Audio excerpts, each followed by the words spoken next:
नमस्कार दोस्तों, स्वागत है आपका धर्मवीर लाइव कार्यक्रम में। दोस्तों, यह खबर छपी थी 3 अप्रैल 2020 के इकोनॉमिक्स टाइम्स के एक अंक में। इस खबर के अनुसार आने वाले कुछ महीनों में पर्यटन सेक्टर के अंदर 4 करोड़ नौकरियां और कम से कम 5 लाख करोड़ का नुकसान होने का अनुमान लगाया गया था। दोस्तों, 3 अप्रैल 2020 को जब ये इकोनॉमिक्स टाइम्स में ये रिपोर्ट छपी थी, तब ऐसी संभावना जताई जा रही थी कि जुलाई अगस्त तक वैक्सीन मिल जाएगी और वैक्सीन आने के बाद से टूरिज्म फिर से स्टार्ट हो पाएगा। लेकिन जब मैं 25 जुलाई को ये वीडियो आपके सामने बना रहा हूँ तो दूर दूर तक वैक्सीन आने की कोई संभावना नज़र नहीं आती है। खबरें हैं, क्लिनिकल ट्रायल चल रहे हैं, लेकिन वैक्सीन आती हुई कहीं दिख नहीं रही है। और जब तक वैक्सीन नहीं आती और भारत में कोरोना बिल्कुल कंट्रोल नहीं होता है, तब तक भारत में टूरिज्म स्टार्ट करना संभव नहीं है। और अगर टूरिज्म स्टार्ट नहीं होता है तो दोस्तों कम से कम 4 करोड़ नौकरियां, और उन 4 करोड़ नौकरियों में जो डिपेंडेंसी है वो लगभग 15 करोड़ लोगों की है।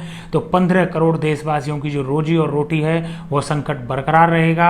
अभी के लिए ना तो इनबाउंड टूरिज्म चल रहा है और ना ही डोमेस्टिक टूरिज्म चलने की कोई संभावना दिख रही है, क्योंकि पूरे भारत में अलग अलग तरीके के रेस्ट्रिक्शंस लगे हुए हैं। कई स्टेट्स में अभी भी लॉकडाउन चल रहे हैं और कई जगहों पर जहां लॉकडाउन खोले जा चुके हैं वहां पे सारे होटल्स नहीं ओपन हुए हैं, रेस्टोरेंट्स ओपन नहीं हुए हैं, और कई जगह तो बहुत सारे जो मॉन्यूमेंट्स हैं वही ओपन नहीं हुए हैं। तो जब तक सारे स्मारक खुल नहीं जाते तब तक डोमेस्टिक भी स्टार्ट नहीं होगा, और जब तक भारत में कोरोना खत्म नहीं हो जाता और जब तक यहाँ वैक्सीन नहीं आ जाती तब तक भारत में इनबाउंड टूरिज्म स्टार्ट होने की भी कोई पॉसिबिलिटी नहीं है।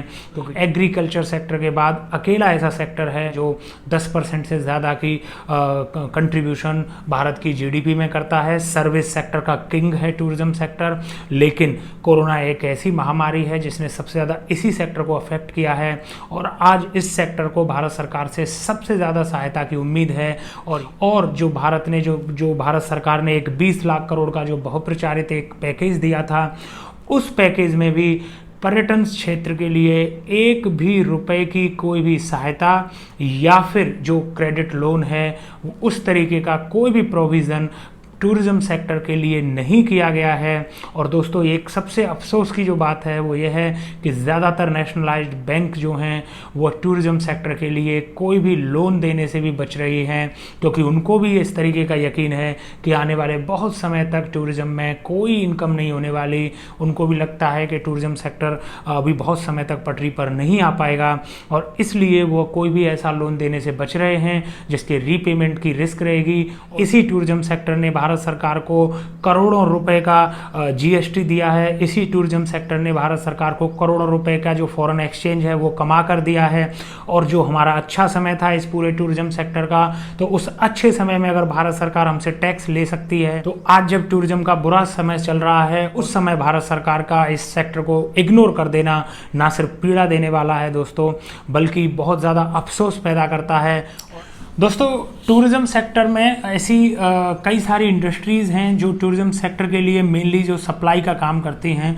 तो उन सारे सप्लायर की जो अर्निंग चेन है, जो उनका एक बिजनेस का जो चेन है वो ब्रेक हो चुका है। इस वजह से मोटा मोटी पूरे भारत में 7 इंडस्ट्री ऐसी हैं जो टूरिज्म ख़त्म होने से सीधे तौर पर प्रभावित हैं। टूरिज्म स्टार्ट नहीं हो तब तक भारत सरकार को इन 7 इंडस्ट्री जो मैं आपको बता रहा हूँ इनके लिए कोई ना कोई राहत पैकेज, आर्थिक पैकेज देना चाहिए, ताकि यह अपने पैरों पे खड़ी रह सकें। ये जो चेन है वो ब्रेक नहीं हो और ये वापस से वही सप्लाई फिर से स्टार्ट कर सकें जो कोरोना से पहले करते थे।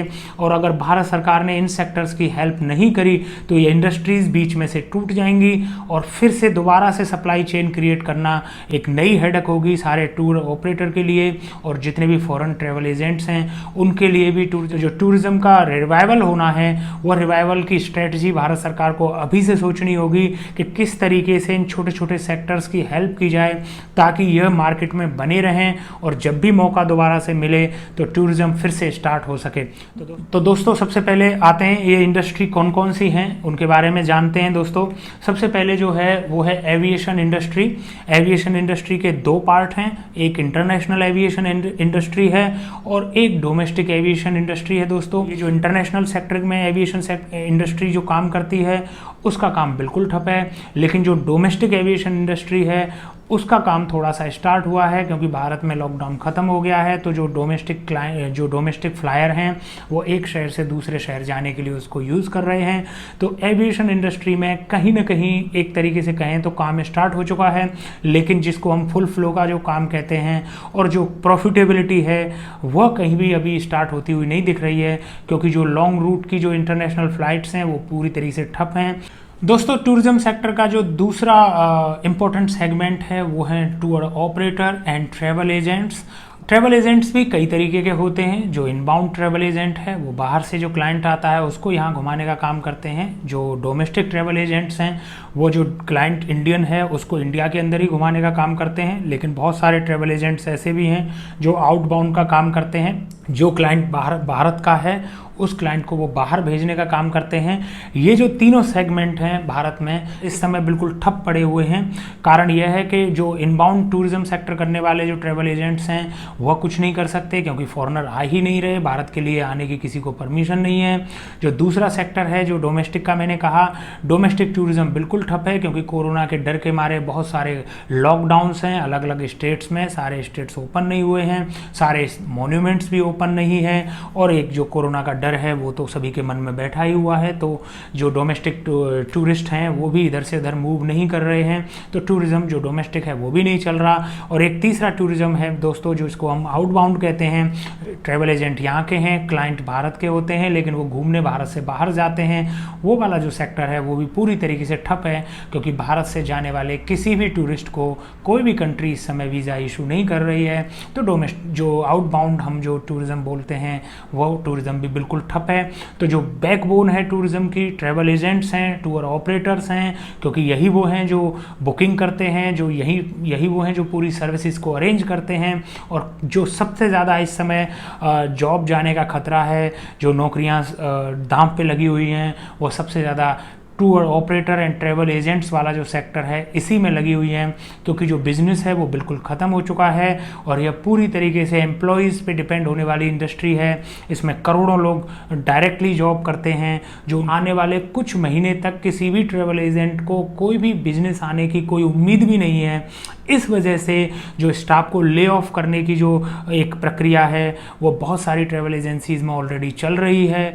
तीसरा सेक्टर दोस्तों होटल्स। बहुत सारे होटल्स इस इंडस्ट्री में हैं और दोस्तों ये समझना कोई मुश्किल काम नहीं है कि जब टूरिज्म ही नहीं है, जब कहीं टूरिस्ट है ही नहीं, तो होटल इंडस्ट्रीज़ का चलना तो इम्पॉसिबल है क्योंकि इनमें ज़्यादातर टूरिस्ट ही रुकते थे। और बहुत सारे होटल्स को ओपनिंग की भी परमिशन नहीं दी है सरकारों ने। तो शायद सरकारें स्टैंड बाई में होटल्स को रखना चाहती हैं कि अगर उनको इमरजेंसी में एक्स्ट्रा बेड्स की ज़रूरत पड़े, क्वारंटाइन सेंटर्स की ज़रूरत पड़े, तो अगर हॉस्पिटल नहीं है तो इन होटल्स में पेशेंट को शिफ्ट कर दिया जाए। दोस्तों, टूरिज्म का चौथा सेक्टर जो है, जो एक तरीके से हम बैकबोन ही कहें तो कम नहीं होगा, वो है ट्रांसपोर्टर। हम बात करें टूरिज्म की और ट्रांसपोर्टेशन की बात नहीं हो, ऐसा कभी संभव नहीं है। जब एक शहर से दूसरे शहर के बीच में किसी क्लाइंट को ट्रैवल करना है, किसी टूरिस्ट को ट्रैवल करना है, तो उस समय उसको ट्रांसपोर्टर की ज़रूरत पड़ती है। ज़्यादातर ट्रांसपोर्टर्स के जो व्हीकल्स हैं वह लोन पर हैं, उनकी EMIs जाती हैं, तो उनकी जो EMIs हैं वो बदस्तूर जाएंगी, लेकिन उनके लिए काम नहीं है और कोई टूरिस्ट नहीं है। तो जो ट्रांसपोर्ट इंडस्ट्री है वो बहुत बड़े संकट में है। पांचवा सेक्टर दोस्तों रेस्टोरेंट्स का है। दो तरीके के रेस्टोरेंट्स हम कह सकते हैं। ऐसे रेस्टोरेंट्स जो लोकल इंडियन हैं उनके लिए सर्विसेज प्रोवाइड करते हैं, जो फैमिली रेस्टोरेंट जिन्हें हम कहते हैं, और बहुत सारे रेस्टोरेंट्स ऐसे हैं जो फॉरेनर्स क्लाइंट जब आते हैं तो उनके लिए ज़रूरतें पूरी करते हैं। अभी के लिए वो रेस्टोरेंट्स ओपन हैं, लेकिन बात वही है कि कोई भी घर से बाहर जाके रिस्क नहीं लेना चाहता। दोस्तों, जो छठवां सेक्शन है इस इंडस्ट्री का, जो कि किसी भी कंपनी या किसी भी इंस्टीट्यूट के परमानेंट एम्प्लॉई तो नहीं है, लेकिन वो उनका जो रोल है वो बड़ा क्रूशियल है। और वो जो हैं एम्प्लॉयज़ जिनकी हम बात कर रहे हैं, जो फ्रीलांस जॉब करते हैं, उनमें सबसे ऊपर आते हैं टूरिस्ट गाइड, और उसके बाद नंबर आता है ड्राइवर्स का, जो कि ट्रांसपोर्ट इंडस्ट्री से जुड़े हुए हैं। तो ये जो फ्रीलांस जॉब्स हैं ये बिल्कुल खतरे में हैं। इनको 1 रुपये का भी पेमेंट जिस दिन से टूरिज्म बंद हुआ है उस दिन से नहीं किया गया है, क्योंकि ये फ्रीलांस जॉब्स देते हैं। और फ्रीलांस जॉब का मतलब ही ये है काम नहीं तो पैसा नहीं। तो यह सेक्टर ऐसा है जिसको अब बहुत ज़्यादा दिक्कत है। क्योंकि अगर कोई एम्प्लॉय है किसी कंपनी का तो भले उसको 30% सैलरी मिल रही है, लेकिन उसको सैलरी मिल रही है।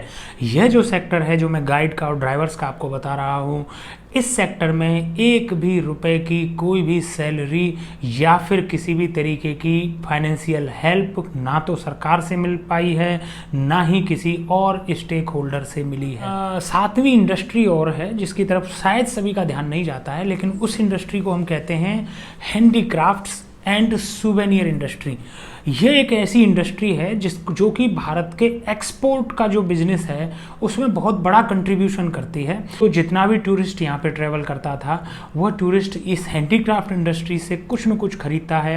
ये जो 7 सेक्टर हैं इनको तुरंत भारत सरकार से हेल्प की ज़रूरत है, लेकिन हम इस वीडियो को और आगे बढ़ाएं उससे पहले आपको ये ऑफिशियल वर्जन जो है भारत सरकार का वो भी हम सुनाना चाहेंगे, जो टूरिज्म सेक्टर और हॉस्पिटैलिटी इंडस्ट्री के लिए हेल्प करने से संबंधित जब प्रश्न जो भारत की वित्त मंत्री हैं निर्मला सीतारमण, जब उनसे पूछा गया था तो उनका जवाब क्या था वो भी हम आपको सुनाते हैं।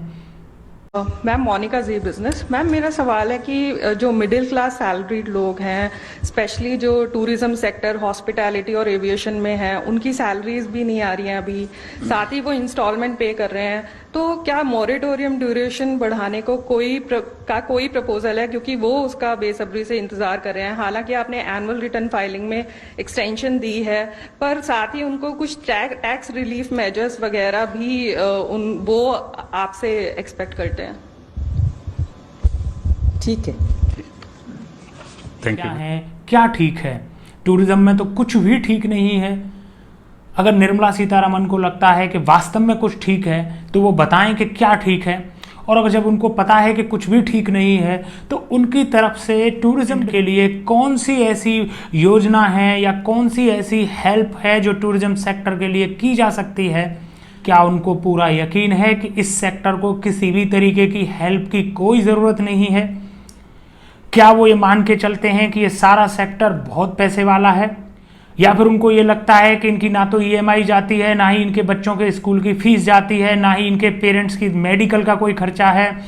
मैं जानता हूँ कि सभी लोगों को शायद टूरिज्म सेक्टर में आर्थिक दिक्कतें नहीं हैं। मैं यह भी नहीं कह रहा हूँ कि आप 100% जो टूरिज्म सेक्टर के काम करने वाले हैं उन 100% लोगों को आप फाइनेंशियल हेल्प दीजिए, लेकिन टूरिज्म सेक्टर से जुड़े हुए कम से कम आधे लोग ऐसे हैं जो इस समय भुखमरी की हालात में हैं और उनको तुरंत आर्थिक सहायता की ज़रूरत है। तो दोस्तों, ये जो मेरा वीडियो है इसको आप शेयर करें, लाइक करें और वायरल करें, ताकि जो हमारे कंसर्न्स हैं वो भारत सरकार तक पहुँच सकें।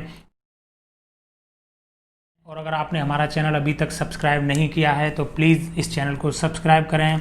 जितने भी प्रश्न हम लोगों की ज़िंदगी से जुड़े हुए हैं उन प्रश्नों पर हम वीडियो बनाएंगे, और अगर आप चाहते हैं कि आपको वीडियो सबसे पहले मिले तो चैनल को सब्सक्राइब करने के बाद जो बेल आइकन है उसको भी प्रेस करना ना भूलें, ताकि नोटिफिकेशन आपको सबसे पहले मिले और आप हमारे वीडियो को सबसे पहले देख सकें।